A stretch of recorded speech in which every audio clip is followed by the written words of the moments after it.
একদিন পার হলেও এখনও পর্যন্ত পুনর্নির্মাণ শুরু হয়নি টাঙ্গাইল বাসাইল সড়কের লাঙ্গলিয়া নদীর উপর ভেঙে যাওয়া বেইলি সেতুর। দুর্ভোগে বাসাইল ও সখীপুর উপজেলার কয়েক লাখ মানুষ। রোববার রাতে লাঙ্গলিয়া নদীর উপর নির্মিত বেইলি ব্রিজটি দিয়ে অতিরিক্ত বালু বোঝাই ট্রাক পার হওয়ার সময় নদীতে ভেঙে পড়ে যায়।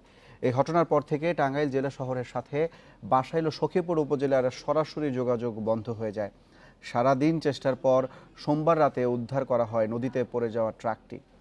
এদিকে কাঁচামাল সহ নিত্যপণ্য জেলা শহর থেকে আনতে খরচ বেশি হওয়ায় এরই মধ্যেই স্থানীয় বাজারে দামের উপর প্রভাব পড়তে শুরু করেছে।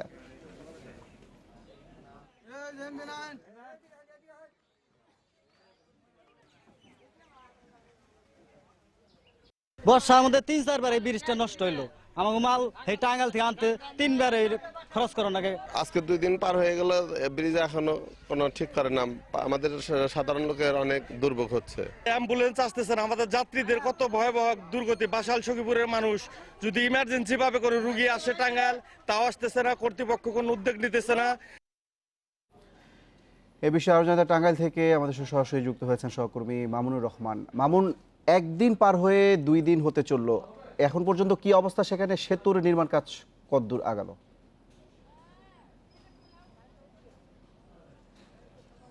আসলে রবিবারের রাতে যখন এই দুর্ঘটনাটি ঘটে তারপরে থেকে কিন্তু উদ্ধার অভিযান শুরু হয়েছিল, যদিও ট্রাকটি উদ্ধার করতে গতকাল অর্থাৎ সোমবার মাঝরাত পর্যন্ত লেগে গেছে। অর্থাৎ একটি দিনের উপরে কিন্তু সময় লেগেছে শুধুমাত্র ট্রাকটি সরাতে।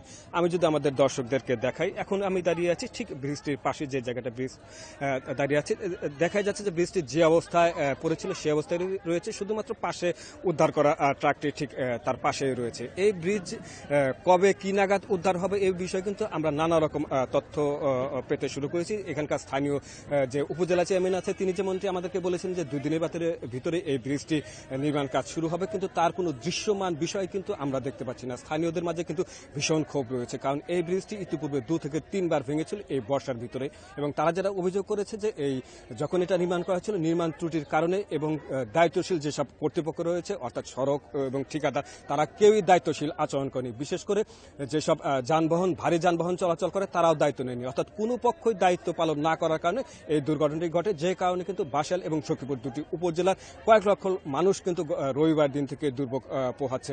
তো আমি এই বিষয়ে কথা বলেছি সড়ক ও জনপদের যিনি নির্বাহী প্রকৌশলী আছে মোহাম্মদ মনিরুজ্জামানের সাথে। তার সাথে সকালবেলা কথা হয়েছে, তিনি আমাকে যেটা বলেছিলেন যে আজ দুপুর নাগাদ থেকে এই ব্রিজের পুনর্নির্মাণের বিষয়টি শুরু হবে, কিন্তু এখন দুপুর হচ্ছে। এখন সড়ক বিভাগের আজকে সকাল থেকে এই পর্যন্ত সড়ক বিভাগের কোনো কর্তৃপক্ষই আমরা। আপনি স্থানীয়দের দুর্ভোগের কথা বলছিলেন, আমরা চিত্র তো দেখতে পাচ্ছি নৌকার মাধ্যমে যাত্রীরা পারাপার হচ্ছে, কিন্তু মালবাহী যানবাহনের ক্ষেত্রে আসলে কোন পথ তারা অবলম্বন করছে? আসলে এই ব্রিজ যেখানে ভেঙেছে এর আগে এবং পরে দুই পাশে যে স্থানীয় যে যানবাহনগুলি আছে, ব্যাটারি চালিত অটোরিকশা এবং সিএনজি চালিত অটোরিকশা, এই 2 অটোরিকশাতে যাচ্ছে। এবং আপনাকে আরেকটি তথ্য দিই, এখন থেকে ঠিক 1 থেকে 1.5 ঘন্টা আগে আমার পিছনে কিন্তু একটি নৌকা ডুবি হয়েছে, যদিও সেখানে কোনো প্রাণহানির ঘটনা ঘটেনি, তবে বেশ কিছু মালামাল কিন্তু ক্ষতিগ্রস্ত হতে দেখেছি। আর একটি বিষয় বলে রাখি, এটা কিন্তু গতকালকে 10 টাকা করে ভাড়া নিয়েছিল, যদিও উপজেলা প্রশাসনের পক্ষ থেকে সাইনবোর্ড টানানো হয়েছে যে তারপর থেকে যাত্রীদের জন্য 5 টাকা করে নেওয়া হচ্ছে এবং মোটরসাইকেলের জন্য 20 টাকা নেওয়া হচ্ছে। যদিও কোনো মোটরসাইকেল চালক 20 টাকায় যেতে পারছে না, তাদেরকে 30 টাকা দেওয়া হচ্ছে। এ বিষয়ে কিন্তু প্রশাসনের খুব যে বেশি তদারকি আমরা দেখছি না। সকাল থেকে যে এখানে আছে প্রশাসনের কর্তা ব্যক্তিরা কিন্তু এখন পর্যন্ত একবারও আসেনি। আর সড়ক ও জনপদের কোনো কর্মকর্তাকে কিন্তু আমরা এখন পর্যন্ত দেখতে পাইনি। স্থানীয়দের মাঝে এ নিয়ে ভীষণ ক্ষোভ এবং হতাশা রয়েছে, কারণ আপনি জানেন যে এটা একটি গুরুত্বপূর্ণ উপজেলা, 2টি উপজেলার পিছনে রয়েছে।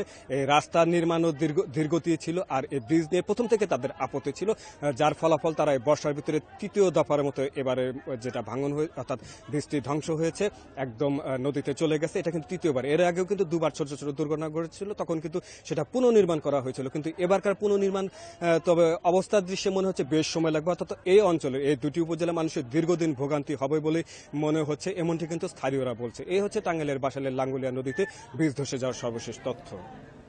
টাঙ্গাইলে ভেঙে পড়া বেইলি সেতুর পুনর্নির্মাণের সবশেষ খবর জানাচ্ছিলেন সহকর্মী মামুনুর রহমান।